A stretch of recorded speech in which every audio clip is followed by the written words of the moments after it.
നമ്മുടെ education minister അസംബ്ലിയിൽ പറഞ്ഞിട്ടുള്ള കണക്കുകൾ നമുക്ക് നോക്കാം. കേരളത്തിൽ 1157 സ്കൂളുകൾ അൺഫിറ്റ് ആണെന്ന് സർട്ടിഫൈ ചെയ്തിട്ടുണ്ട്.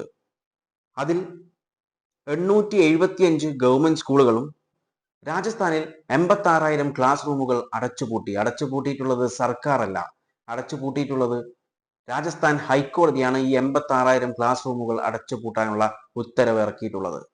ഇതിന് കാരണമായിട്ടുള്ളത് ആ ക്ലാസ് റൂമുകളൊന്നും ഫിറ്റ് അല്ല അല്ലെങ്കിൽ സുരക്ഷിതമല്ല എന്നൊരു കാരണത്താലാണ് ആ ക്ലാസ് റൂമുകളൊക്കെ അടച്ചുപൂട്ടിയിട്ടുള്ളത്.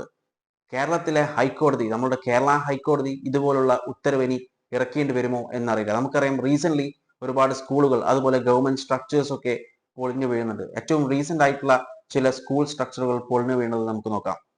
225 ഗവൺമെന്റ് ഹോസ്പിറ്റൽസ് അൺഫിറ്റ് ആണെന്ന് സർട്ടിഫൈ ചെയ്തിട്ടുണ്ട്.